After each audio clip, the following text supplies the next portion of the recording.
Okay, review question number 3. The baseball player A hits the baseball with VA equals 40 feet per second and theta A is equal to 60 degrees. So when the ball is directly above of player B, he begins to run under it. Determine the constant speed VB and distance t at which B must run in order to make the catch at the same elevation at which the ball was hit. So take note of the word same elevation. Pag same elevation yan, which it means that the ball will be catched at the same elevation as the thrower, wherein it would create a symmetrical uh, symmetrical projectile motion. Okay, so in this case we can use the formulas, which are your range. So in order to find this d, or this displacement, I may say that this will be my r, or my range, or my x max, so maximum x, where the projectile come to rest. So the formula for our range is equal to your r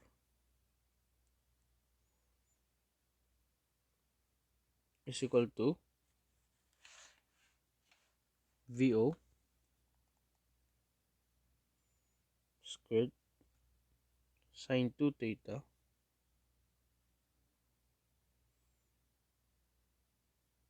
all over g. Okay, take note that we have already given VO, which is your VA, which is 40 feet per second, and theta, which is 60 degrees. So VO is equal to 40 and theta is equal to 60. Right. So by solving this, we will have a value of your VO, which is equal to 40 squared sine 2 theta, which is 2 multiplied by 60. So proragatan natin yan para hindi magkalituan. And your G, take note that your G is in feet per second, or your English unit. So we'll have value equal to 32.2 feet per second squared. So hindi na ba na negative yan? Take note that this is the derivation of your R, so therefore your G is absolute. So hindi na natin siya ini-negative. So R will be equal to 32.2 feet per second squared,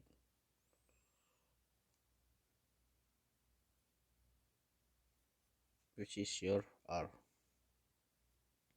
So mapapansin nyo, your 40 has a unit feet per second ni square yan. So cancelling out your squared, second squared, so second squared divided by second squared is equal to 1. Feet squared divided by feet is equal to feet. So your range is a value of displacement or distance, which is in feet. So calculating the value of your R, we'll have 40 squared sine 120 divided by 32.2. So we will have a value of 43.032 feet. Okay, so choose the best answer.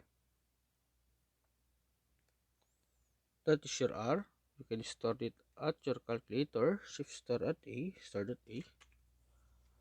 That is this total range or distance.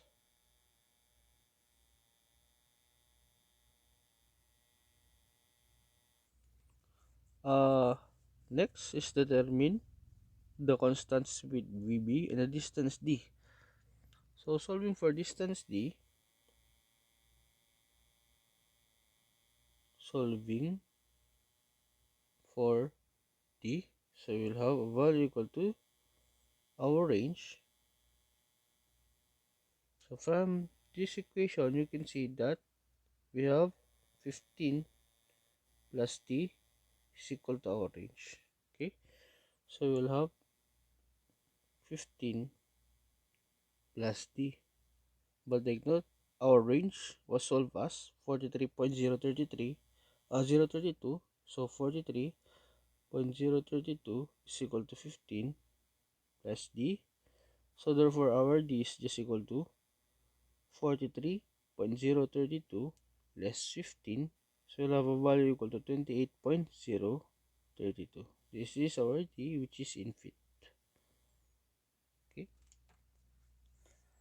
Next is, let us solve for the speed VB. Okay.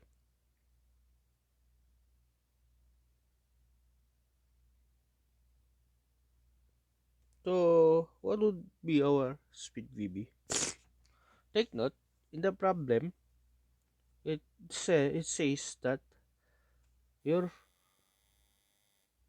B or your particle B will start to run when the ball is directly above the player. So meaning that at the time, hindi pa siya tumakbo at the instant that the ball was bat. He only ran when the ball was above the player VB, which has an x equals 15. So using your x component, using x component to find for your TD, to find for T15. Okay, so how will we solve that one? Simply our x component, our xf less xi, or your sf less xi in your uh, vertical or horizontal translation. Take note that I am getting its x component, so lahat in terms of x, which is equal to vxt less or plus a t squared, but 1 half a t squared. But since at x component we have constant velocity, therefore acceleration is 0. So our xf here will be your 15 feet. This will be your x1. Okay? So ito yun. x1, y1. But since x1 is 15, so which was indicated in the problem, so we will just substitute the value of your xf, 15 less 0, is equal to vx, which is equal to your vo or your va cosine theta multiplied by t. So your t at 15, this will be your t15. So t at x equals 15 is equal to 15 divided by 40 cosine 60,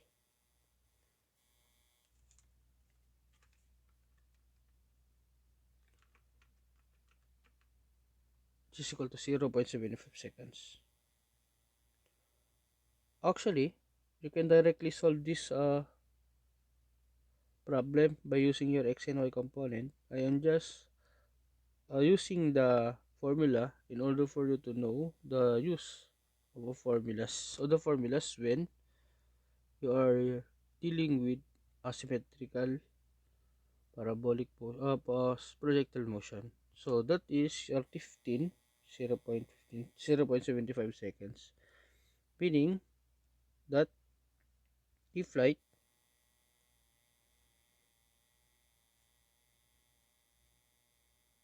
your total flight ng ball natin yung particle nyo from this point to this point is equal to T15 plus TD. Okay, so let us solve for your TD. Solving for TD.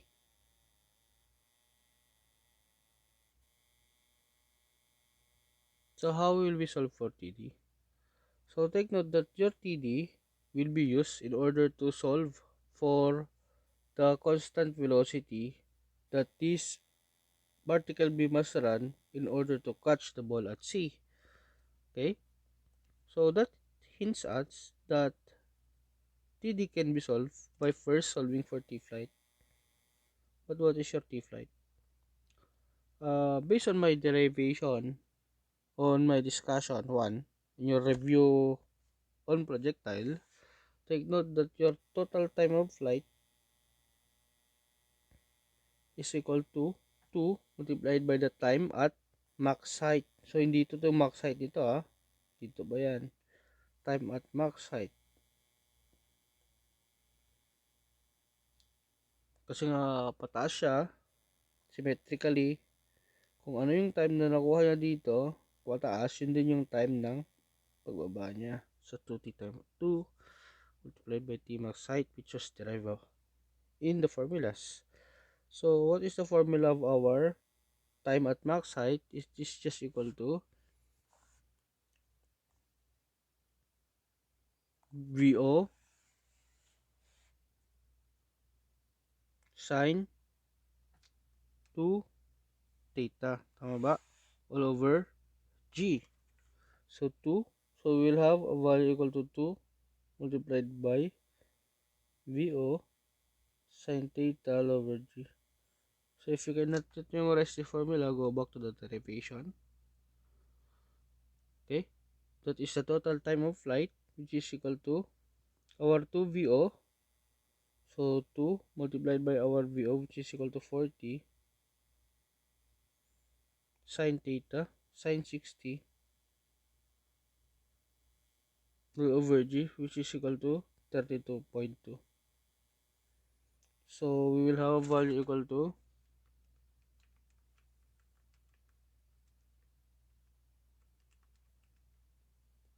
2.1516.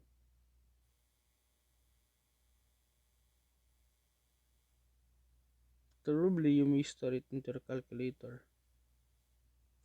Okay? That is the total time of flight natin. Okay? So, upon solving the total time of flight, you can solve for TD. Okay? Substituting the value of your T15 and TD. So, solving for TD, we will have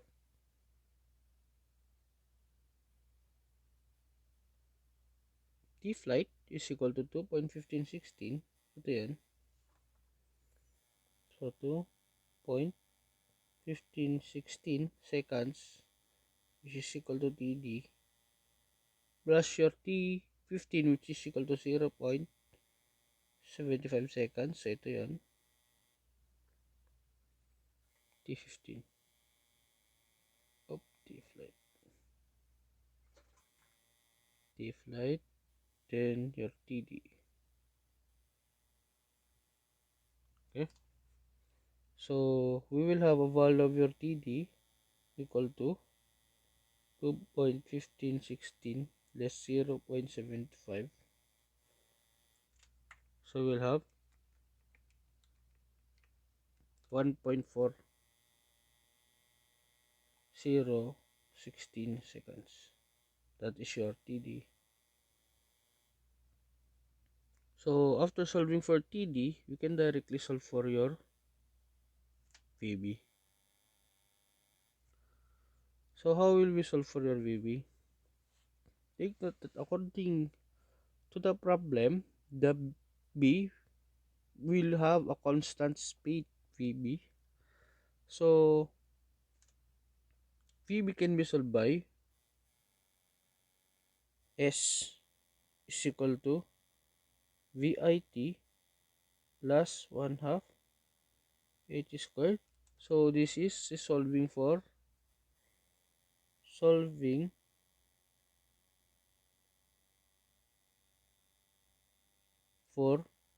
VB. So, it has stated that VB will have a constant velocity, constant speed. Okay, so therefore we will have no acceleration, and our S is just equal to small d, which is equal to 28.032. Saan natin nakuha yan? Ito yan. Right? Then we will have a value equal to 28.032, which is equal to our VI or your VB multiplied by T. So your time is, here is your TD, which is basically equal to 1.4016. So your VB therefore is just equal to